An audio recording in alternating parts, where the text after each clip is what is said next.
절대 다시는 사랑하지 않겠습니다. 거울 속 창백한 얼굴의 여자가 저에게 다짐합니다. 눈가의 멍이 아직 완전히 가시지 않았네요. 전 남편 데이비드의 마지막 선물입니다. 누가 알았을까요? 보스턴의 명문 고등학교 역사교사였던 제가 어느 날 한밤중에 짐 가방 하나 들고 도망치듯 집을 나오게 될 줄은요. 한 달 전, 그날은 평범한 화요일이었어요. 학교에서 돌아와 저녁을 준비하고 있는데 전 남편 데이비드의 휴대폰이 울렸습니다. 그는 샤워 중이었죠. 평소 같으면 신경 쓰지 않았겠지만 최근 그의 행동이 수상해서 휴대폰을 확인했습니다. 메시지 하나가 화면에 떠 있었어요. 오늘 밤도 같은 호텔? 지난주처럼 클레어에겐 야근이라고 해. 순간 온몸에 한기가 느껴졌습니다. 손이 떨리면서도 메시지함을 열었죠. 그리고 발견했습니다. 3년간 이어진 다른 여자와의 대화들, 사진들, 만남의 약속들. 모든 증거가 거기 있었어요. 뭐 하는 거야? 샤워를 마친 데이비드가 방에서 나왔습니다. 저는 그의 휴대폰을 들어보였죠. 설명해봐요. 이게 뭐죠? 목소리가 떨리고 있었습니다. 데이비드의 얼굴이 순간 굳더니 이내 익숙한 미소로 바뀌었어요. 클레어, 그건 동료와의 업무 대화야. 너무 예민하게 반응하지 마. 그 순간 깨달았습니다. 이것이 처음이 아니라는 것을요. 8년의 결혼 생활 동안 그가 얼마나 교묘하게 저를 속여왔는지. 저의 의심을 과민 반응이라 치부하며 제 정신까지 의심하게 만들었죠. 거짓말 그만해요. 다 알아요. 제 목소리가 높아졌습니다. 그리고 일어난 일은 지금도 생각하면 몸이 떨려요. 데이비드는 휴대폰을 빼앗으려 다가왔고 제가 거부하자 처음으로 제게 손을 들었습니다. 뺨을 강하게 내리친 그의 손. 그리고 이어진 폭언들. 네가 누구 덕에 이렇게 살 수 있는 줄 알아? 내가 없었으면 넌 아무것도 아니야. 충격과 공포 그리고 분노가 한꺼번에 밀려왔어요. 그제야 모든 게 선명해졌습니다. 그가 왜 우리의 재정을 모두 관리하겠다고 했는지, 왜 제 친구들과의 만남을 못마땅해 했는지, 왜 제가 새 옷을 사면 낭비라고 지적했는지. 모두 저를 통제하기 위한 수단이었던 거죠. 그날 밤 데이비드가 잠든 후 가방 하나 챙겨 집을 나왔습니다. 지갑에는 겨우 $200, 그리고 몇 벌의 옷과 중요한 서류들만 들고요. 8년의 결혼 생활이 하룻밤 만에 산산조각 났습니다. 그렇게 저는 아무도 저를 모르는 이 작은 마을에 도착했어요. 수잔이라는 천사 같은 도서관장을 만나 파트타임 일자리를 얻었죠. 지난 3년간 저는 철저히 혼자였습니다. 데이비드의 변호사가 이혼 서류를 보내왔을 때도, 그가 저의 퇴직금까지 가져갔다는 사실을 알았을 때도 모두 혼자 견뎌냈어요. 클레어, 이 책들 정리 좀 도와줄래? 수잔의 목소리에 현실로 돌아왔습니다. 네, 지금 갈게요. 자리에서 일어나며 창밖의 가을 풍경을 바라봅니다. 역사책들을 정리하며 문득 웃음이 나네요. 역사를 가르치던 제가 정작 자신의 삶에서는 과거의 실수를 반복할까 두려워하고 있으니 말이죠. 책장 사이로 살펴보니 수잔이 걱정스러운 눈빛으로 저를 바라보고 있어요. 애써 미소를 지어 보이지만 눈가의 물기는 감출 수 없습니다. 괜찮아요. 중얼거려봐도 괜찮지 않다는 걸 알아요. 저녁이 되어 도서관을 나서는 길, 차가운 가을바람이 얼굴을 스칩니다. 마을 광장의 벤치에 앉아 잠시 하늘을 올려다봅니다. 별들이 차갑게 빛나고 있어요. 사랑? 그건 현실에서 가장 잔인한 착각이야. 저도 모르게 중얼거립니다. 이제 저는 누구도 믿지 않아요. 누군가에게 다시 마음을 준다는 건 스스로를 파괴하는 일이니까요. 36살, 이혼녀, 전직 교사, 현재는 도서관 사서. 이것이 클레어 도슨의 현실입니다. 사람들과 거리를 두고 책 속에 파묻혀 과거의 상처를 안고 살아가는 여자. 그리고 저는 이 고요한 삶에 만족하려 합니다. 다시는 누구에게도 제 마음을 열지 않을 거예요. 한국인이라고요? 처음엔 그저 또 하나의 방문객일 뿐이라고 생각했습니다. 솔직히 말해 저는 동양인이든 서양인이든 그 누구에게도 관심이 없었어요.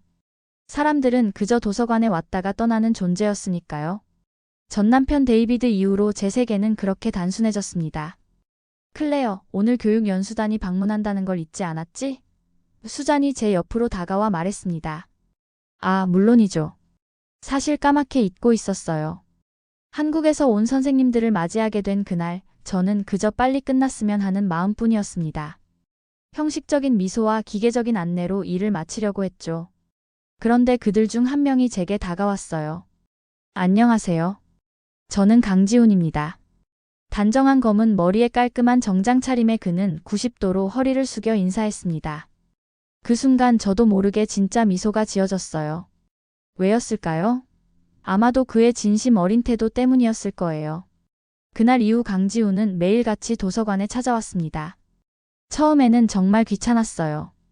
왜 하필 내게 말을 걸지? 그에게 차가운 태도를 보였지만 그는 개의치 않고 매일 다정한 미소로 인사했습니다. 오늘도 비가 오네요. 우산 가져오셨어요? 평범한 날씨 이야기였지만 그의 목소리에는 진심이 담겨 있었어요. 클레어 선생님, 이 책 읽어보셨나요? 한국어로 번역된 것도 있어요. 매일 그가 건네는 소소한 대화들이 어느새 제 일상의 일부가 되어가고 있었습니다. 처음에는 그저 예의상 대답했지만 점점 그와의 대화를 기다리게 됐어요. 어느 날 그가 작은 메모지를 건넸습니다. 한국에서는 처음 만난 사람에게 인사를 나눌 때 이름과 나이를 묻는 게 예의래요. 실례지만 몇 살이신가요? 웃음이 터져나왔어요. 미국에서는 여자에게 나이를 묻는 것이 실례인데 그는 너무나 진지한 표정으로 물었거든요. 36살이에요. 당신은요? 저는 38살입니다. 그가 환하게 웃었어요. 한국에서는 저보다 어리신 분께 높임말을 써야 하지만 미국에서는 그런 구분이 없어서 좋네요. 이렇게 매일 조금씩 서로에 대해 알아갔습니다. 그는 서울의 고등학교 영어 교사였고 6개월간의 연수 프로그램으로 미국에 왔다고 했어요. 저는 그에게 제 과거에 대해서는 많이 말하지 않았지만 그는 이상하게도 제 마음을 읽는 것 같았습니다. 클레어 선생님의 눈빛이 슬퍼요. 무슨 일 있으셨죠? 그 말에 가슴이 덜컥 내려앉았어요. 아무도 제 아픔을 알아채지 못했는데 어떻게 그냥 인생이 항상 계획대로 되지는 않았어요. 지우는 더 묻지 않고 고개를 끄덕였습니다. 맞아요. 인생은 우리가 계획한 대로 흘러가지 않죠. 하지만 때로는 그게 더 좋을 수도 있어요. 그의 말이 마음에 와닿았습니다.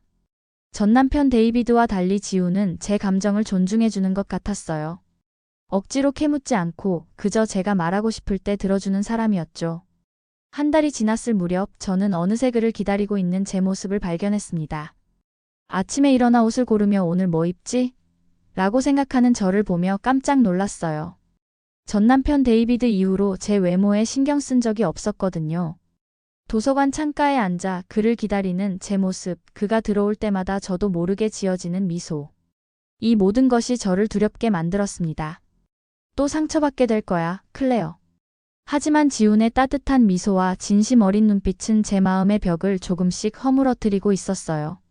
어느 날 그가 손수 만든 작은 종이약을 건네며 말했습니다. 한국에서는 1000마리의 종이약을 접으면 소원이 이루어진대요. 클레어 선생님의 소원은 뭔가요? 그 순간 깨달았습니다. 저는 이 한국 남자에게 마음을 빼앗기고 있었어요. 그의 진심 어린 관심, 다정한 배려, 그리고 무엇보다 제 상처를 보듬어주는 그의 태도에 지훈 씨, 용기를 내어 불렀습니다. 이번 주말에 시간 있으세요? 혹시 같이 커피라도. 말을 끝맺기도 전에 그의 얼굴에 환한 미소가 번졌습니다. 네, 시간 있습니다. 그렇게 우리의 인연은 도서관 밖으로 이어지게 됐어요. 하지만 기쁨도 잠시, 그날 밤 제 휴대폰으로 익숙한 번호의 메시지가 도착했습니다. 클레어, 나야. 데이비드. 얘기 좀 해야겠어. 심장이 멈춘 것 같았어요. 3년 만에 찾아온 과거의 유령. 마침내 행복을 느끼기 시작했을 때 다시 나타난 악몽. 손이 떨려 휴대폰을 떨어뜨렸습니다. 그날 밤 잠을 이루지 못했습니다. 전 남편 데이비드의 메시지가 계속 머릿속을 맴돌았어요. 왜 하필 지금? 제가 마음의 문을 조금씩 열기 시작했을 때 말이죠. 아침이 되어 일어났을 때 눈 밑에 다크서클이 짙게 내려앉았습니다. 거울 속 창백한 얼굴을 보며 깊은 한숨을 내쉬었어요. 출근 준비를 하는 내내 불안감이 가시질 않았습니다. 도서관에 도착해서도 집중이 되지 않았어요. 책을 정리하다 잘못된 위치에 꽂거나 방문객의 질문에 엉뚱한 대답을 하기도 했죠. 수잔이 걱정스러운 눈빛으로 제게 다가왔습니다. 클레어, 괜찮아? 안색이 안 좋아 보여. 그냥 잠을 못 잤어요. 말을 마치자마자 도서관 문이 열리고 지훈이 들어왔습니다. 오늘은 캐주얼한 청바지에 셔츠 차림이었어요. 평소와 달리 손에는 작은 꽃다발을 들고 있었습니다. 안녕하세요, 클레어 선생님. 그가 밝게 인사하며 다가왔어요. 미소를 지으려 했지만 어젯밤 전 남편 데이비드의 메시지가 생각나 입꼬리가 잘 올라가지 않았습니다. 지훈은 바로 제 기분이 좋지 않다는 것을 알아챘어요. 무슨 일 있으세요? 그의 목소리에 진심 어린 걱정이 담겨 있었습니다. 아니에요, 그냥. 말을 어떻게 이어가야 할지 몰랐어요. 이제 막 알아가는 사이에 전 남편 이야기를 꺼내는 것이 적절한지 자신이 없었거든요. 지훈은 강요하지 않고 꽃다발을 건넸습니다.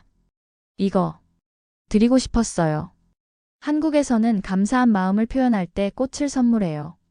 들국화와 작은 튤립으로 구성된 소박한 꽃다발이었어요. 그 순간 눈물이 왈칵 쏟아질 것 같았습니다. 누군가가 이렇게 진심으로 저를 생각해주는 게 얼마만인지. 고마워요. 겨우 말을 꺼냈습니다. 지훈은 제 눈빛을 진지하게 바라보더니 말했어요. 무슨 일인지 말하고 싶지 않으시면 괜찮아요. 하지만 들어드릴 준비가 되어 있습니다. 그 말에 제 마음의 벽이 무너졌습니다. 도서관 구석 아무도 없는 자리로 그를 안내했어요.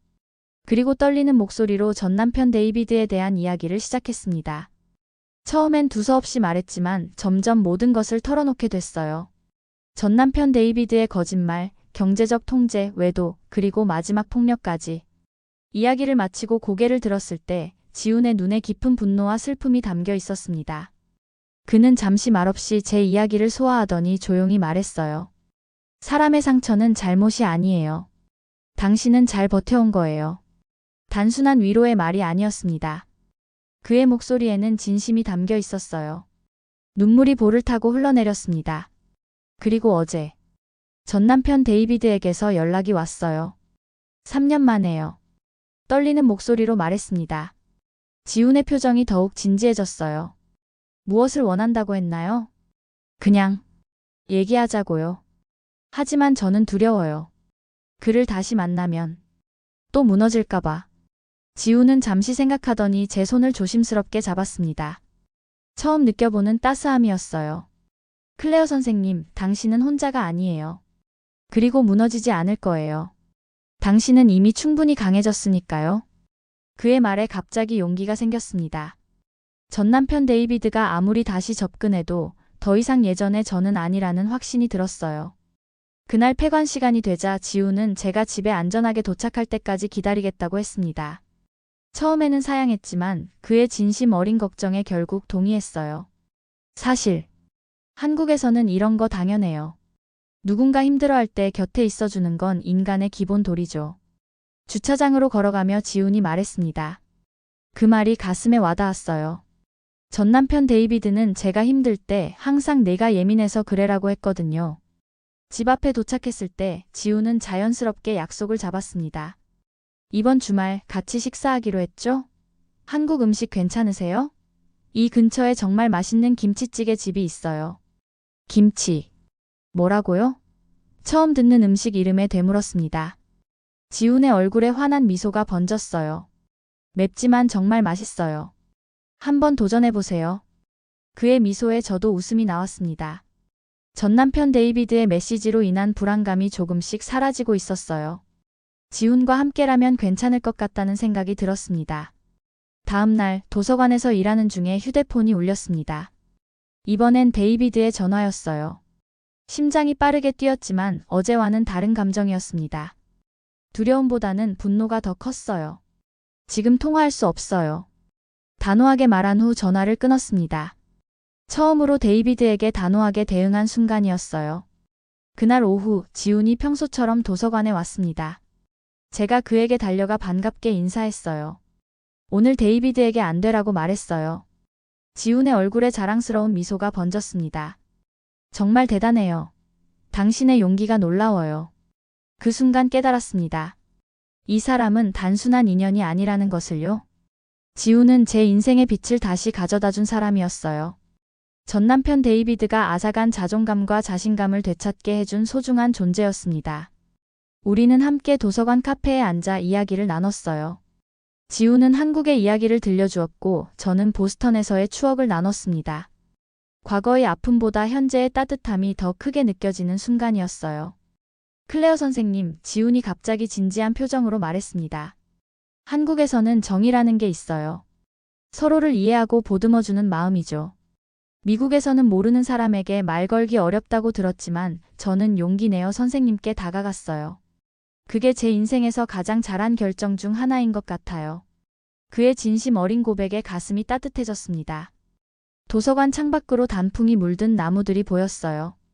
예전에는 그저 쓸쓸하게만 보였던 가을 풍경이 이제는 아름답게 느껴졌습니다. 저도요, 지훈 씨. 당신을 만난 건 정말 행운이에요.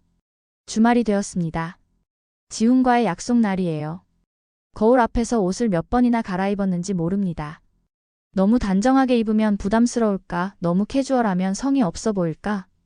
사소한 것에도 마음이 쿵쾅거렸어요. 데이비드 이후 처음으로 누군가와 식사 약속을 잡았거든요. 진정해, 클레어. 그냥 친구 사이잖아. 거울 속 제 모습에게 중얼거리며 심호흡을 했습니다. 결국 심플한 청바지에 베이지색 니트, 그리고 가벼운 재킷을 걸쳤어요. 지훈이 약속한 시간보다 10분 일찍 식당 앞에 도착했습니다. 한국인은 약속 시간에 정확하다고 지훈이 말했는데 제가 늦으면 실례가 될 것 같았거든요. 그런데 놀랍게도 지훈은 이미 와서 기다리고 있었어요. 손에는 작은 선물 상자를 들고 있었습니다. 클레어 선생님, 일찍 오셨네요. 그가 반갑게 인사했어요. 지훈 씨가 더 일찍 오셨네요. 웃으며 대답했습니다. 한국에서는 약속보다 15분 정도 일찍 가는 게 예의라서요. 그가 수줍게 웃었어요. 이거 작은 선물입니다. 그가 건넨 상자를 열어보니 예쁜 책갈피였습니다.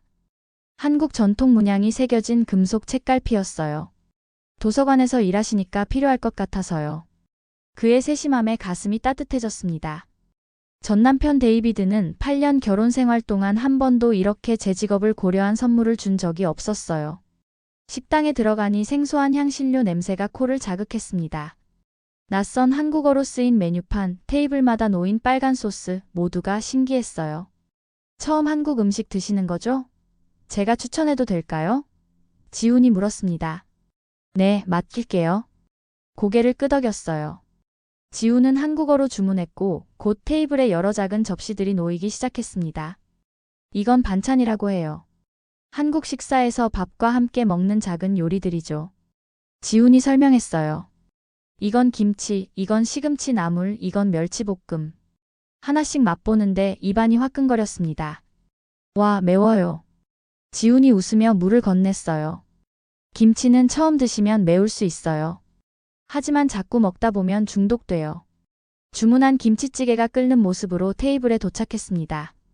붉은색 국물에 두부와 파, 그리고 여러 재료가 들어있었어요.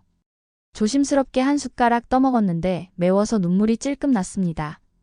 괜찮으세요? 지훈이 걱정스러운 표정으로 물었어요. 매워요, 하지만 맛있어요. 진심으로 말했습니다. 식사를 하면서 지훈에게 한국의 가족 문화에 대해 물었어요. 궁금했거든요. 한국에서는 가족이 어떤 의미인가요? 지훈의 얼굴에 따뜻한 미소가 번졌습니다. 한국에서 가족은 모든 것의 중심이에요. 우리는 서로를 돌보는 것이 당연하다고 생각해요. 부모님은 자식을 위해 모든 것을 희생하시고 자식들은 나이 드신 부모님을 모시는 게 당연하죠. 그의 말을 들으며 문득 제 가족이 생각났어요. 이혼 후 연락이 끊긴 부모님, 데이비드 편을 들었던 시댁 식구들. 가족이라는 의미가 이렇게 다를 수 있다니 신기했습니다. 저희 어머니는 매주 전화하세요. 밥은 제때 먹었는지 아프지는 않은지. 38살인 저를 아직도 어린아이처럼 걱정하시죠. 지훈이 웃으며 말했어요. 정말 따뜻한 관계네요. 부러운 마음으로 대답했습니다. 식사를 마치고 나오는데 지훈이 제안했어요. 날씨가 좋은데 공원 산책 어떠세요? 공원 벤치에 앉아 우리는 서로의 문화에 대해 더 깊은 이야기를 나눴습니다. 한국에서는 어떻게 살아요? 가족과의 관계가 궁금해요. 솔직히 물었습니다. 저는 서울 근교에서 혼자 살아요. 하지만 매주 주말이면 부모님 댁에 가죠. 어머니께서 항상 반찬을 가득 싸주셔서 일주일 내내 그걸로 지내요. 지훈이 웃으며 말했어요. 한국 부모님들은 정말 자녀 생각을 많이 하시나 봐요. 네, 때로는 너무 많이 해요. 지훈이 웃었습니다. 한국에서는 결혼할 때까지 부모님과 함께 사는 경우도 많아요. 독립한 후에도 매일 전화하고 자주 만나고. 미국처럼 완전한 독립보다는 평생 연결된 관계를 유지하죠. 그의 말을 들으며 한국에 대한 이미지가 점점 구체적으로 그려졌어요. 가족 중심의 문화, 서로를 챙기는 따뜻함, 그리고 그 속에서 이어지는 끈끈한 유대감. 미국과는 많이 다르네요. 여기서는 18살이 되면 독립하는 게 일반적이고 부모님과 거리가 생기는 경우도 많거든요. 한국에는 정이라는 개념이 있어요. 지훈이 진지하게 말했습니다. 사람과 사람 사이의 따뜻한 감정, 서로 돌보고 아끼는 마음이죠. 가족 관계에서 시작해서 친구, 이웃, 사회로 확장되는 감정이에요. 정이라는 단어가 마음에 와닿았습니다. 전 남편 데이비드와의 관계에서는 느끼지 못했던 감정이었어요. 그는 항상 거래처럼 관계를 대했고 준 만큼 받아야 한다고 생각했으니까요. 한국에서는 아파트 이웃들이 서로 음식도 나눠 먹고 아이가 있는 집에 아이를 다른 엄마들이 함께 봐주기도 해요. 모르는 사이여도 어려움에 처한 사람을 돕는 것을 당연하게 생각하죠. 지훈의 이야기를 들으며 한국이라는 나라에 점점 호기심이 생겼어요. 낯설지만 따뜻한 개인보다는 우리를 중요시하는 문화. 어쩌면 제가 그동안 갈망했던 것인지도 모르겠다는 생각이 들었습니다. 한국에 가보고 싶어요. 문득 말이 튀어나왔어요. 지훈의 얼굴에 환한 미소가 번졌습니다. 정말요? 언젠가 기회가 되면 한국에 오세요. 제가 서울 구경시켜 드릴게요. 그의 눈빛에서 진심이 느껴졌어요. 이건 그저 예의상 하는 말이 아니라 정말로 저를 초대하는 마음이었습니다. 해가 지기 시작했고 서늘한 바람이 불어왔습니다. 지훈이 자신의 스카프를 풀어 제게 둘러주었어요. 너무 자연스러운 행동이라 거절할 틈도 없었습니다. 감사해요, 지훈 씨. 스카프에서 은은한 향기가 났어요. 오늘 정말 즐거웠습니다. 저도요. 그가 미소 지었어요. 다음에는 제가 한국 음식 직접 해드릴게요. 한국에서는 진짜 친구가 되면 집에 초대해서 음식을 대접하거든요. 집으로 돌아오는 길, 머릿속은 지훈이 들려준 한국 이야기로 가득 찼습니다. 가족의 의미, 정이라는 감정, 서로를 돌보는 문화. 모두 제게는 새롭고 매력적으로 다가왔어요. 집에 도착해 휴대폰을 확인하니 전 남편 데이비드에게서 또 메시지가 와 있었습니다. 클레어, 제발 한 번만 만나자. 중요한 얘기가 있어. 하지만 이번에는 두려움이 느껴지지 않았어요. 오히려 짜증이 났지만 그것도 잠시뿐이었습니다. 지훈과 함께한 시간, 그리고 그가 들려준 한국의 이야기가 데이비드의 메시지를 무의미하게 만들었어요. 그의 연락을 무시하고 휴대폰을 내려놓았습니다. 그날 밤 오랜만에 악몽 없이 편안하게 잠들 수 있었어요. 꿈속에서 한국의 거리를 거닐고 있었습니다. 낯선 한글로 가득한 간판들, 활기찬 시장, 그리고 나를 기다리고 있는 지훈의 미소가 보였어요. 아침에 일어나 문득 깨달았습니다. 제 마음속에 무언가 새로운 것이 자라고 있었어요. 두려움 대신 희망이, 불신 대신 설렘이. 그리고 무엇보다 지훈이 말한 정이라는 감정이 제 세계에 조금씩 스며들고 있었습니다. 지훈과의 데이트 이후 며칠이 지났습니다. 말 그대로 햇살이 다르게 보이는 느낌이었어요. 도서관의 일상도 더 이상 단조롭게 느껴지지 않았고 마치 모든 것이 조금씩 색을 되찾아가는 것 같았습니다. 누가 연애라도 하나 봐? 수잔이 장난스럽게 물었어요. 최근 들어 계속 웃고 있더라. 아니에요, 그냥. 부정하려다 웃음이 터져나왔습니다. 그냥 좋은 친구를 만났어요. 그래, 친구라. 수잔이 윙크하며 웃었죠. 그날 점심시간 지훈에게서 문자가 왔습니다. 오늘 저녁 영화 어떠세요? 새로 개봉한 영화가 있는데 같이 보면 좋을 것 같아요. 설레는 마음으로 답장을 보냈어요. 좋아요. 7시에 만날까요? 모든 것이 완벽했습니다. 하지만 생각지도 못한 순간에 과거의 그림자가 다시 찾아왔어요. 오후 3시쯤 도서관 입구에서 익숙한 실루엣이 보였습니다. 심장이 멎는 것 같았어요.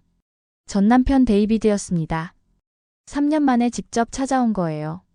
클레어. 그가 제 이름을 불렀습니다. 몸이 굳었어요. 숨을 쉴 수 없을 정도로 가슴이 조여왔습니다. 방문객들 사이에서 미소 짓고 있던 제 얼굴이 순식간에 창백해졌을 거예요. 여기서 뭐 하는 거예요? 겨우 목소리를 짜냈습니다. 얘기 좀 하자. 네가 메시지도 전화도 무시하니까 직접 찾아올 수밖에 없었어. 데이비드가 말했어요. 지금은 일하는 중이에요. 나가주세요. 단호하게 말했지만 목소리가 떨렸습니다. 클레어, 미안해. 다시 잘해보자. 데이비드의 목소리가 달라졌어요. 부드럽고 달콤한 처음 만났을 때의 그 목소리였습니다. 내가 얼마나 너를 그리워했는지 몰라. 말로는 표현할 수 없는 감정이 밀려왔어요. 분노, 두려움, 혼란. 하지만 무엇보다 강한 건 역겨움이었습니다. 어떻게 이렇게 뻔뻔할 수 있을까요? 제발 가주세요. 이를 악물고 말했어요. 한 번만 만나자. 저녁 식사라도. 데이비드가 한 걸음 다가왔습니다. 바로 그때 도서관 문이 열리고 지훈이 들어왔어요. 평소보다 일찍 온 거였죠. 그는 상황을 직감적으로 알아챈 듯 했습니다. 제 창백한 얼굴, 긴장된 자세, 그리고 바로 앞에 서 있는 낯선 남자. 클레어 선생님, 괜찮으세요? 지훈이 다가와 물었습니다. 누구야? 데이비드가 지훈을 위아래로 훑어보며 물었어요. 제 안에서 무언가 폭발했습니다. 8년 동안 참아왔던 모든 분노와 좌절감이 한꺼번에 터져나왔어요. 당신이 그럴 자격 없어요. 제 목소리가 도서관 안에 울려 퍼졌습니다. 당신은 더 이상 내 인생에 관여할 권리가 없어요. 당신 때문에 내가 얼마나 고통받았는지 알아? 나를 속이고 통제하고 심지어 폭력까지. 눈물이 흘러내렸습니다. 몸이 떨렸어요. 지훈이 조용히 제 옆에 서서 어깨에 손을 얹었습니다. 아무 말도 하지 않았지만 그 존재만으로도 힘이 됐어요. 데이비드의 표정이 변했습니다. 이봐, 진정해. 사람들이 보고 있잖아. 항상 그래. 내가 너무 과민하게 구는 거라니까. 그 말에 지훈이 한 걸음 앞으로 나섰어요. 죄송하지만 클레어 선생님께서 가라고 하셨습니다. 존중해 주셨으면 합니다. 그의 목소리는 부드럽지만 단호했어요. 데이비드가 지훈을 노려보았지만 지훈은 물러서지 않았습니다. 이게 뭐야, 클레어? 이 동양인이랑 사귀는 거야? 데이비드의 말에 수치심이 밀려왔어요. 나가세요, 데이비드. 아니면 경비를 부를게요. 최대한 침착하게 말했습니다. 데이비드는 잠시 망설이더니 입술을 비틀며 웃었어요. 알았어. 하지만 이게 끝이 아니야. 우린 다시 얘기해야 해. 그가 도서관을 나가자마자 다리에 힘이 풀렸습니다. 지훈이 제 팔을 붙잡아 주었고 수잔이 재빨리 다가와 물 한 잔을 건넸어요. 괜찮아, 클레어. 이제 괜찮아. 수잔이 위로했습니다. 하지만 괜찮지 않았어요. 온몸이 떨렸고 숨이 제대로 쉬어지지 않았습니다. 지훈이 저를 도서관 뒤편 휴게실로 안내했어요. 깊게 숨을 쉬세요. 지훈이 말했습니다. 천천히. 그렇죠. 그의 목소리를 따라 호흡에 집중하자 서서히 진정되기 시작했어요. 고개를 들어보니 지훈의 얼굴에 걱정과 분노가 교차하고 있었습니다. 미안해요. 제가 중얼거렸어요. 이런 모습을 보여드리려던 건 아니었는데. 사람의 상처는 잘못이 아니에요. 지훈이 제 손을 조심스럽게 잡았습니다. 당신은 잘 버텨온 거예요. 순간 울컥 눈물이 쏟아졌어요. 데이비드 이후로 누구에게도 내 약한 모습을 보이지 않았는데 지훈 앞에서는 모든 방어막이 무너져 내렸습니다. 그는 전 남편이에요. 3년 전에 이혼했어요. 최근에 다시 연락해왔는데 제가 무시하니까 이해해요. 지훈이 고개를 끄덕였어요. 더 이상 혼자가 아니에요, 클레어 선생님. 그 말이 제게 어떤 의미였는지 모릅니다. 오랫동안 저 혼자였거든요. 모든 것을 혼자 견뎌내야 했죠. 하지만 이제 제 곁에는 누군가가 있었습니다. 진심으로 저를 걱정해주는 사람이요. 오늘 일찍 오셨네요. 겨우 웃음을 지어 보였어요. 네, 새 책이 들어왔다고 해서요. 지훈이 대답했지만 그의 눈빛에서 다른 이유가 있음을 알 수 있었습니다. 그는 저를 보러 온 거였어요. 영화는 어떡하죠? 갑자기 생각났어요. 괜찮으시면 그대로 봐도 좋고 아니면 다음에 봐도 돼요. 지훈이 말했습니다. 제가 클레어 선생님 집까지 데려다 드릴게요. 그날 밤 우리는 결국 영화를 보러 가지 않았어요. 대신 제 작은 아파트 거실에서 조용히 차를 마셨습니다. 지우는 한국에서 가져온 녹차를 끓였고 그 향기가 온 집안을 채웠어요. 한국에서는 누군가 아프거나 마음이 힘들 때 차를 대접해요. 지훈이 말했습니다. 차를 마시면서 마음도 정리된다고 생각하거든요. 실제로 차를 마시며 마음이 조금씩 안정되는 느낌이었어요. 지훈은 억지로 대화를 이끌어가려 하지 않았습니다. 그저 제가 필요할 때 옆에 있어주는 것만으로도 충분했죠. 지훈 씨, 용기를 내어 불렀어요. 오늘 고마워요. 전 남편이 나타났을 때 옆에 있어줘서요. 당연한 일이에요. 그가 미소 지었어요. 한국에서는 이렇게 말해요. 힘들 때 옆에 있어주는 것이 진정한 친구다. 폐관 시간이 지나도록 그는 도서관 앞에서 저를 기다렸을 거예요. 제가 안전하게 집에 돌아갈 때까지요. 이런 배려가 낯설면서도 감사했습니다. 내일 봬요. 지훈이 문 앞에서 인사했어요. 내일 봬요. 대답했습니다. 문을 닫고 혼자 남았지만 이상하게도 외롭지 않았어요. 마음속에 따뜻한 무언가가 자리 잡고 있었으니까요. 지훈이라는 사람과 그가 내게 보여준 진심 어린 관심. 그것만으로도 충분했습니다. 휴대폰을 보니 데이비드에게서 또 메시지가 와 있었어요. 하지만 이번에는 그저 무시하고 삭제했습니다. 더 이상 과거에 묶여있고 싶지 않았어요. 이제는 앞으로 나아갈 시간이니까요. 도서관에서의 데이비드와의 만남 이후 지훈은 더 자주 저를 찾아왔습니다. 마치 제가 혼자 있는 시간이 없도록 배려하는 것 같았어요. 책을 추천해주거나 점심시간에 작은 간식을 가져오거나 때론 그냥 책 사이에서 미소 지으며 눈인사를 건네곤 했죠. 한국에서는 맛있는 것을 나눠 먹는 게 정을 나누는 방법이에요. 그가 어느 날 도시락을 펼치며 말했습니다. 제가 직접 만든 김밥이에요. 한국식 요리죠. 그의 성의에 감동받았어요. 함께 나눠 먹으며 이야기를 나누는 시간이 하루 중 가장 기다려지는 순간이 되었습니다. 그러던 어느 날 아침 심한 두통과 오한으로 일어났어요. 겨울이 다가오면서 감기에 걸린 것 같았습니다. 수잔에게 전화해 오늘 출근하지 못한다고 말했어요. 괜찮아, 클레어. 푹 쉬어.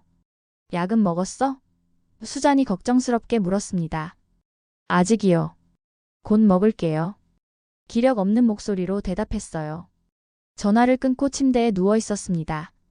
홀로 아플 때가 가장 외롭다는 걸 새삼 느꼈어요. 데이비드와 함께였을 땐 그가 나를 돌봐주는 척하며 더 통제하는 기회로 삼았죠. 내가 없으면 넌 아무것도 할 수 없어라고 말하며요. 오후가 되자 열이 더 올라갔습니다. 약을 먹으려고 했지만 집에 해열제가 없다는 걸 깨달았어요. 몸이 너무 무거워 약국에 가기도 힘들었습니다. 결국 이불을 뒤집어 쓰고 떨면서 잠들었어요. 똑똑문 두드리는 소리에 잠에서 깼습니다. 시계를 보니 저녁 6시였어요. 어지러운 상태로 문을 향해 걸어갔습니다. 누구세요? 목이 아파 잘 나오지 않는 목소리로 물었어요. 저예요, 지훈입니다. 놀라서 문을 열었습니다.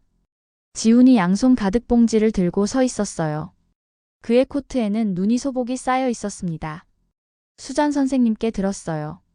아프시다고. 그의 얼굴에 걱정이 가득했어요. 들어오세요. 물러서서 길을 내주었습니다. 지훈이 부엌으로 직행의 봉지를 내려놓았어요. 약국에 들렀어요. 해열제와 감기약 가져왔어요. 그리고 한국에서는 아프면 미역국을 먹거든요. 재료를 사왔어요. 미역국이요? 힘없이 물었습니다. 네, 한국의 치유 음식이에요. 산모들이 출산 후에 먹고 아픈 사람들에게도 좋아요. 허락해 주시면 제가 끓여볼게요. 너무 감동해서 눈물이 날 것 같았어요. 데이비드는 제가 아플 때 그냥 약이나 먹으라고 말했을 뿐이었습니다. 하지만 지훈은 눈이 내리는 날 직접 약을 사다 주고 음식까지 해주려고 했어요. 고마워요, 지훈 씨. 겨우 말했습니다. 지훈은 곧바로 부엌에서 요리를 시작했어요. 저는 소파에 앉아 그를 지켜봤습니다. 그의 손놀림이 능숙했어요. 미역을 씻고 고기를 볶고 국물을 우려내는 모습이 마치 춤을 추는 것 같았습니다. 요리를 잘하시네요. 감탄했어요. 지훈이 미소 지었습니다. 한국 남자들은 대부분 요리를 못해요. 하지만 저는 혼자 살면서 배웠죠. 그리고 그가 잠시 망설이더니 계속했어요. 사랑하는 사람을 위해 요리하는 건 특별한 일이라고 생각해요. 사랑하는 사람이라는 말에 가슴이 두근거렸습니다. 발열 때문만은 아니었어요. 얼마 후 향기로운 미역국과 부드러운 흰죽이 테이블 위에 놓였습니다. 조심스럽게 한 숟가락 떠먹었어요. 미역의 쌉쌀한 맛과 국물의 담백함이 완벽하게 어우러졌습니다. 맛있어요. 진심을 담아 말했어요. 다행이네요. 지훈이 안도의 표정을 지었습니다.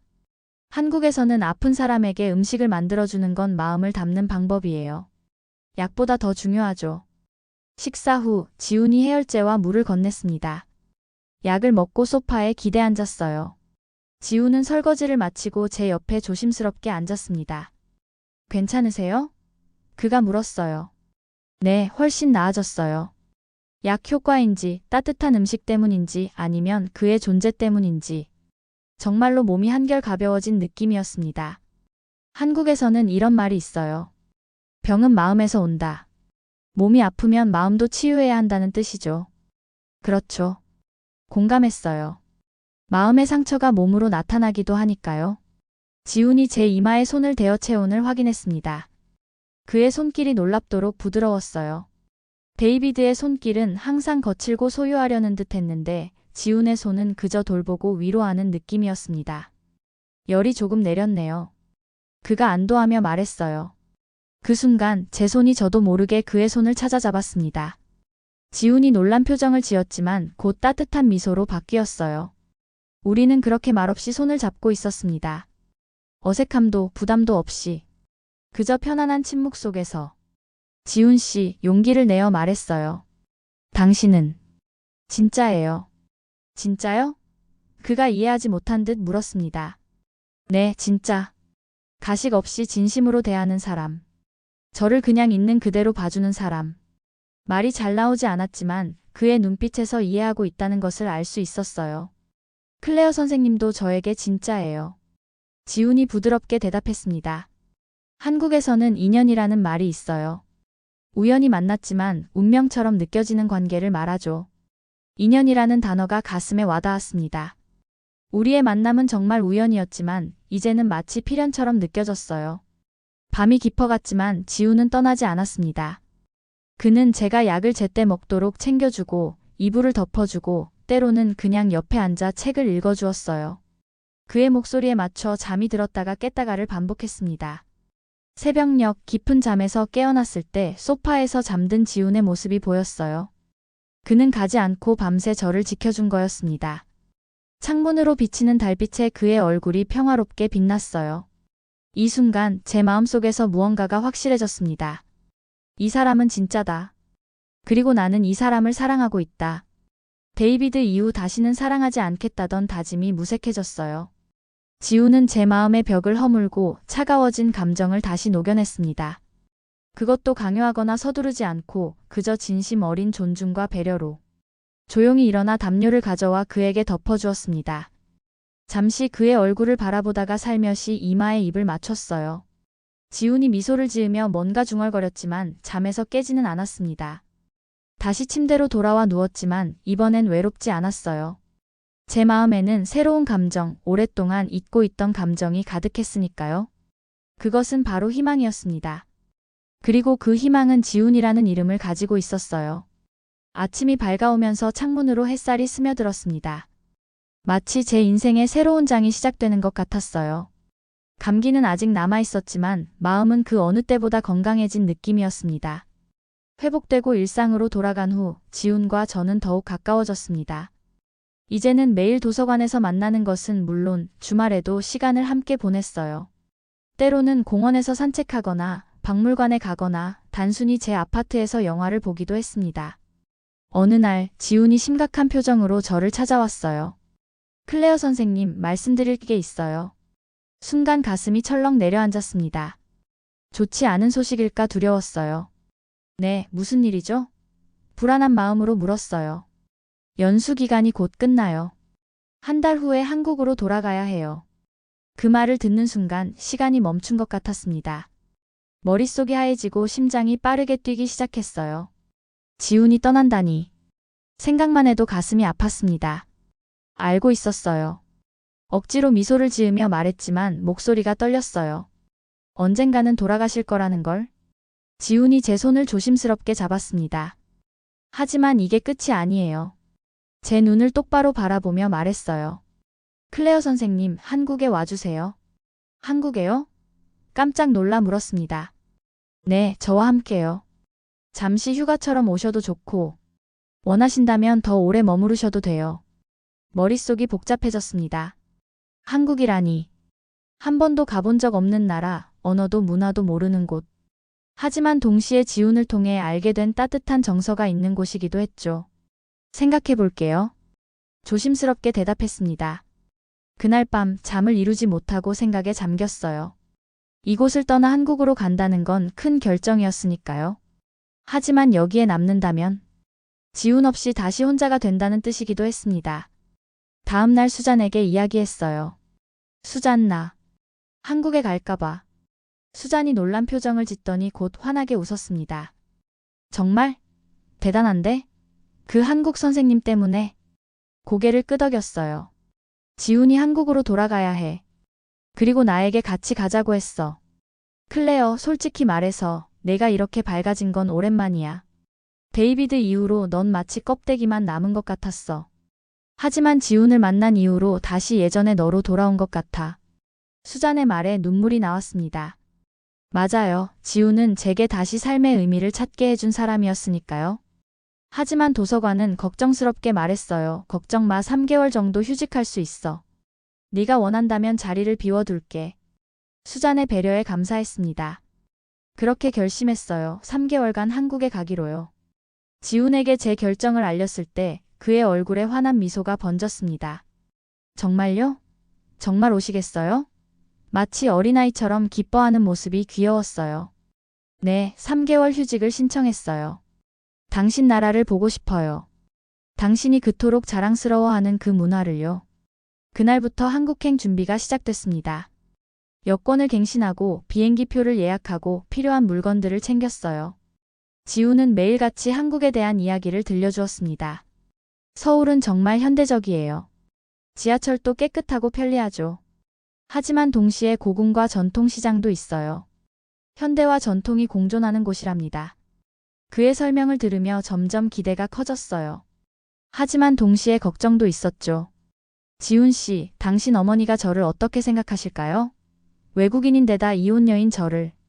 지훈이 제 손을 꼭 잡았습니다. 어머니는 제가 행복하다면 뭐든 이해해 주세요. 그리고 이미 선생님에 대해 많이 말씀드렸어요. 어머니도 만나고 싶어 하세요. 그의 확신에 찬 모습에 안심이 됐지만 여전히 불안했어요. 한국의 문화가 미국보다 보수적이라는 건 알고 있었으니까요. 출발 날이 다가왔습니다. 지훈은 먼저 떠났고 저는 일주일 후에 따라가기로 했어요. 그 사이에 마지막 업무 인수인계와 아파트 정리를 마쳐야 했거든요. 공항에서 수잔이 저를 배웅했습니다. 행복해지길 바래, 클레어. 네가 원하는 걸 찾았으면 좋겠어. 고마워, 수잔. 당신은 정말 좋은 친구예요. 비행기에 오르며 가슴이 두근거렸습니다. 13시간의 긴 비행이었지만 마음은 이미 한국에 가 있는 것 같았어요. 창밖으로 점점 작아지는 미국 땅을 바라보며 생각했습니다. 이게 정말 맞는 선택일까? 하지만 지훈의 미소를 떠올리자 확신이 들었어요.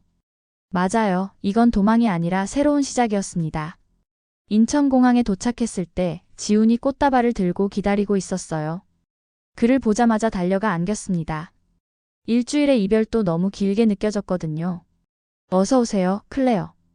그가 제 귀에 속삭였어요. 한국에 온 것을 환영합니다. 공항에서 시내로 가는 길, 제가 처음 경험한 한국의 선진 시스템은 공항철도였어요. 정확한 출발 시간에 맞춰 떠나는 기차, 깨끗한 실내, 그리고 진행 상황을 보여주는 디지털 안내판까지. 미국에서는 보기 힘든 모습에 감탄했습니다. 와, 너무 깨끗하고 정확해요. 미국에서는 기차가 10분 이상 지연되는 건 일상이거든요. 지훈이 웃으며 말했어요. 한국 사람들은 시간 약속을 매우 중요하게 생각해요. 특히 대중교통은 1분 단위로 정확하죠. 서울 시내에 도착하자 더 놀라운 경험이 이어졌습니다. 스마트폰 하나로 지하철부터 버스까지 모든 대중교통을 이용할 수 있었어요. 교통카드 하나로 모든 것이 해결되는 시스템이 정말 편리했습니다. 이건 정말 편리하네요. 미국에서는 도시마다 교통 시스템이 달라서 여행할 때마다 새로운 카드를 사야 해요. 지훈의 집은 서울 외곽에 있는 아담한 아파트였습니다. 자동 도어록, 디지털 패널로 제어되는 난방 시스템, 심지어 스마트폰으로 조절할 수 있는 전등까지. 모든 것이 첨단 기술로 가득했어요. 여기는 모든 집이 이렇게 스마트해요? 놀라서 물었습니다. 요즘 지어진 건물들은 대부분 이런 시스템을 갖추고 있어요. 한국에서는 기술과 편리함을 중요하게 생각하거든요. 다음 날 지훈이 저를 위해 한국 통신사에 데려갔어요. 외국인 관광객을 위한 특별 통신 패키지가 있었는데 미국보다 훨씬 빠른 인터넷 속도의 가격은 절반 이하였습니다. 이 속도에 이 가격이라고요? 미국에서는 상상도 할 수 없어요. 놀라움을 감추지 못했습니다. 지훈이 자랑스러운 표정으로 말했어요. 한국은 인터넷 강국이에요. 세계에서 가장 빠른 속도를 자랑하죠. 시골 마을에 위치한 지훈의 부모님 집으로 가는 길에도 놀라움의 연속이었습니다. 오지 같은 산 골짜기까지 완벽하게 포장된 도로, 구석구석 닿는 대중교통, 그리고 시골 마을에서도 사용 가능한 고속 인터넷까지. 한국은 정말 어디서나 연결되어 있네요. 미국의 시골에서는 휴대폰 신호도 잡히지 않는 곳이 많은데 지훈의 어머니는 저를 따뜻하게 맞아주셨습니다. 예상과 달리 어머니는 외국인인 저를 전혀 이상하게 대하지 않으셨어요. 오히려 미국에서 많이 고생했겠다며 친절하게 대해주셨습니다. 한국에서는 손님을 소중히 여겨요. 지훈의 어머니가 말씀하셨습니다. 특히 멀리서 온 손님은 더욱 귀하게 생각하죠. 지훈의 아버지도 무뚝뚝한 표정이었지만 진심 어린 환대를 해주셨어요. 제가 김치를 맛있게 먹자 특별히 담그신 김치를 한 통 선물로 주셨습니다. 한국에서의 첫 주는 문화 충격의 연속이었습니다. 특히 놀라웠던 것은 온라인 쇼핑과 배달 시스템이었어요. 스마트폰으로 주문한 제품이 같은 날 도착하는 경우가 많았고 심지어 밤늦게 주문해도 다음날 아침에는 받을 수 있었습니다. 이건 정말 마법 같아요. 새벽에 주문한 생필품이 오전에 도착하자 감탄했습니다. 한국에서는 빠른 서비스가 기본이에요. 지훈이 웃으며 말했어요. 사람들은 기다리는 것을 참지 못하거든요. 가장 인상적이었던 것은 한국의 의료 시스템이었습니다. 어느 날 갑자기 두통이 심해 병원에 갔는데 접수부터 진료, 약 처방까지 1시간도 걸리지 않았어요. 게다가 비용은 미국의 10분의 1도 안 되었습니다. 이렇게 빠르고 저렴하다니. 미국에서는 의사를 만나기까지 몇 주를 기다려야 할 때도 있어요. 지훈이 설명해 주었습니다. 한국은 국민건강보험 제도가 잘 되어 있어서 모든 국민이 적은 비용으로 의료 서비스를 받을 수 있어요. 한국에서 지내는 동안 깨달은 것이 있었습니다. 이 나라는 첨단 기술과 효율성을 중요시하면서도 사람 간의 따뜻한 정을 잊지 않는다는 것이었어요. 빠른 배달 시스템 속에서도 배달원은 항상 미소로 인사했고 최첨단 병원에서도 의사와 간호사는 환자를 진심으로 대했습니다. 그리고 2개월이 지난 어느 날 지훈이 제게 중요한 질문을 했어요. 클레어, 미국으로 돌아가지 않겠어요? 여기 한국에서 함께 살아요. 순간 말문이 막혔습니다. 물론 생각해본 적은 있었지만 막상 현실적인 제안을 듣자 두려움이 밀려왔어요. 하지만 난 한국어도 제대로 못하고 직업도 없고. 지훈이 미소 지으며 말했습니다. 걱정 마세요. 서울 외국인 학교에서 역사 교사를 구하고 있어요.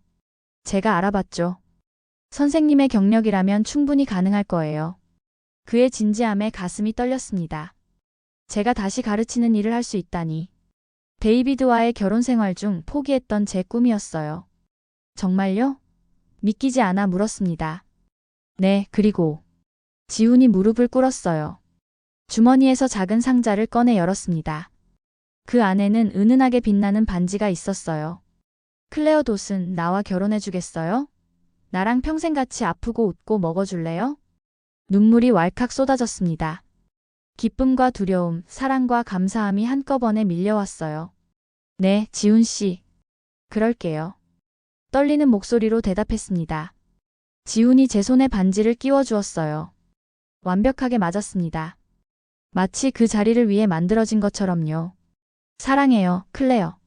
처음으로 지훈이 한국어로 사랑한다고 말했습니다. 나도 사랑해요. 서툰 한국어로 대답했어요. 그렇게 저는 한국에서 새로운 인생을 시작하기로 결심했습니다.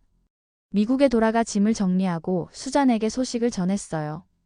그녀는 진심으로 축하해 주었습니다. 서울 외국인 학교에서 면접을 보고 합격했고 지훈과 함께 살 새 아파트도 계약했습니다. 그리고 조용한 결혼식을 올렸어요. 지훈의 가족과 친구들, 그리고 미국에서 날아온 수장까지 함께 축하해 주었습니다. 이제 저는 클레어 강이 되었어요. 한국의 문화에 적응하는 것은 여전히 쉽지 않지만 매일이 새로운 배움의 연속입니다.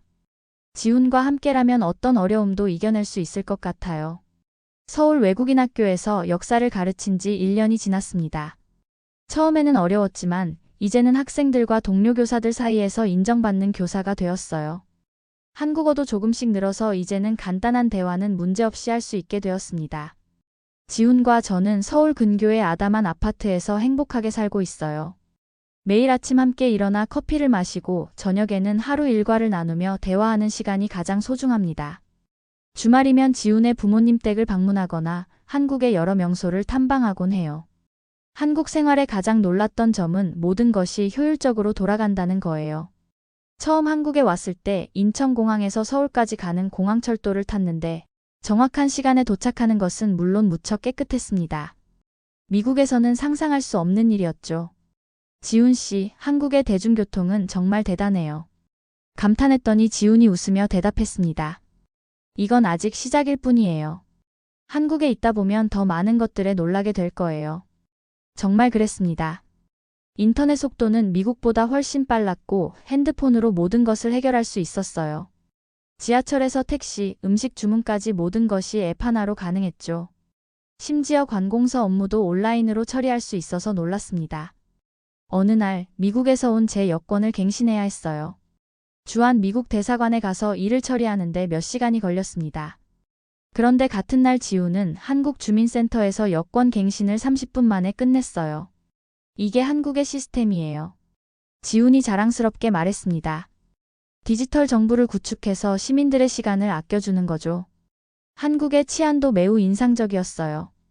밤늦게 혼자 걸어도 안전하다는 느낌이 들었습니다. 미국에서는 상상할 수 없는 일이었죠. 어느 날 카페에서 노트북을 두고 화장실에 다녀온 적이 있는데 그대로 있는 걸 보고 놀랐어요. 여기서는 물건을 두고 가도 대부분 찾을 수 있어요. 지훈이 설명해 주었죠. 분실물센터 시스템도 잘 되어 있고요. 교육 시스템도 인상적이었습니다. 제가 가르치는 외국인 학교가 아닌 일반 한국 학교를 방문할 기회가 있었어요. 최첨단 교실에 디지털 교과서, 그리고 열정적인 학생들이 인상적이었습니다. 미국보다 훨씬 앞서 있네요. 솔직히 말했더니 한국 교사들은 겸손하게 웃기만 했어요. 의료 시스템도 놀라웠습니다. 어느 날 갑자기 배가 아파 응급실에 갔는데 미국이었다면 수시간 기다려야 했을 일을 1시간 만에 검사부터 치료, 약 처방까지 모두 끝냈어요. 게다가 비용은 미국의 10분의 1도 안 되었습니다. 한국의 국민건강보험 덕분이에요. 지훈이 설명해 주었죠. 모든 국민이 적은 비용으로 의료 서비스를 받을 수 있어요. 한국에서 가장 놀라운 것 중 하나는 배달 문화였습니다. 새벽에도, 폭우가 내리는 날에도 음식이 따뜻하게 배달되었어요. 심지어 한 번은 캠핑을 갔는데 그 산소까지 치킨이 배달된 것을 보고 입이 떡 벌어졌습니다. 이건 한국에서만 가능한 일이에요. 지훈이 자랑스럽게 말했어요. 한국 방송국에서 연락이 왔을 때 저는 처음에 망설였습니다. 한국에 정착한 외국인의 이야기를 다루는 프로그램에 출연해달라는 요청이었거든요. 하지만 제 경험이 다른 사람들에게 도움이 될 수 있다는 생각에 수락했습니다. 인터뷰에서 진행자가 물었어요. 한국 남자와 결혼한 소감이 어떠신가요? 그 질문에 잠시 생각에 잠겼습니다. 몇 년 전만 해도 제가 한국 남자와 결혼하게 될 거라고는 상상조차 하지 못했으니까요. 솔직히 말하면 예전에 남자라는 단어만 들어도 치를 떨던 제가 그것도 한 번도 상상해보지 못한 한국 남자와 결혼하게 될 줄은 정말 몰랐어요. 웃으며 대답했습니다. 제가 미국에서 경험했던 관계는 항상 통제와 소유였어요. 하지만 지훈은 달랐죠. 그는 제게 자유를 주면서도 항상 옆에 있어 주었어요. 한국 남자들의 세심함과 배려심, 그리고 가족을 소중히 여기는 마음. 이제는 어딜 가도 저는 한국 남자가 최고라고 말하고 다녀요. 진행자가 웃으며 물었습니다. 그렇다면 미국으로 돌아가실 생각은 없으신가요? 가끔 친구들이나 가족이 그립긴 하지만 이제 이곳이 제 집이에요. 한국에서 제 두 번째 인생을 시작했고 여기서 진정한 행복을 찾았으니까요. 방송이 나간 후 정말 많은 메시지를 받았어요. 특히 외국인 남성과의 관계로 상처받은 한국 여성들 또는 한국 남성과의 관계를 고민하는 외국인 여성들이 많은 질문을 보냈습니다. 저는 그들에게 항상 같은 말을 해요. 모든 사람이 다르듯 모든 관계도 다릅니다. 하지만 제가 경험한 한국 남자, 특히 제 남편은 세상에서 가장 따뜻한 사람이에요. 그리고 한국이라는 나라는 그런 사람들이 자랄 수 있는 문화를 가진 곳이죠. 지금의 제 삶을 생각하면 가끔은 꿈을 꾸고 있는 것 같기도 해요. 누구나 상처 없이 살아가는 사람은 없겠지만 그 상처를 치유해주는 사람을 만난다는 건 정말 큰 축복입니다. 저에게 그 사람은 바로 지훈이었고 그 장소는 한국이었어요. 클레어, 오늘 뭐 먹고 싶어요? 퇴근 후 지훈이 물었습니다. 오늘은 김치찌개 먹고 싶어요. 이제는 자연스럽게 한국어로 대답하는 제 모습에 지훈이 웃음 지었어요. 정말 한국 사람 다 됐네요. 지훈이 제 어깨를 감싸며 말했습니다. 그 말에 행복한 미소가 번졌어요. 맞아요. 이제 저는 한국 사람이나 다름없어요. 한국의 음식, 문화, 그리고 사람들. 모든 것이 제 일부가 되었으니까요. 특히 한국 남자인 지훈은 제 인생의 가장 큰 선물입니다. 이제 저는 자신 있게 말할 수 있어요. 제 이름은 클레어 강입니다. 미국에서 태어났지만 한국 남자를 만나 한국에서 다시 태어난 사람이죠. 그리고 저는 어디를 가든 자랑스럽게 말합니다. 세상에서 가장 좋은 남편은 바로 한국 남자, 제 남편 강지훈이라고요. 한국에서의 새 출발, 그리고 지훈과의 만남은 제 인생 최고의 선물이었습니다. 사랑을 두려워하던 저에게 한국은 따뜻한 안식처가 되었어요. 김치찌개에서 시작된 이 인연이 제 인생을 다시 데우고 저를 완전히 다른 사람으로 변화시켰습니다. 전 이제 확신해요. 진정한 사랑은 국경도, 문화도, 언어도 초월한다는 것을요. 오늘 이야기는 어떠셨나요? 클레어의 상처와 치유, 그리고 한국에서 찾은 새로운 사랑과 행복의 여정이 여러분의 마음에 작은 위로가 되었기를 바랍니다. 우리 모두는 각자의 삶에서 상처와 아픔을 경험하지만 진정한 사랑과 따뜻한 정이 있는 곳에서는 언제든 새로운 시작이 가능하다는 것을 기억하세요. 클레어와 지훈의 이야기처럼 우리의 인생에도 예상치 못한 순간에 소중한 인연이 찾아올 수 있으니까요. 더 많은 감동적인 이야기와 따뜻한 위로를 원하신다면 구독과 좋아요로 응원해주세요. 다음 이야기에서도 여러분의 마음을 데워줄 특별한 만남으로 찾아뵙겠습니다. 지금까지 감동민국이었습니다. 감사합니다.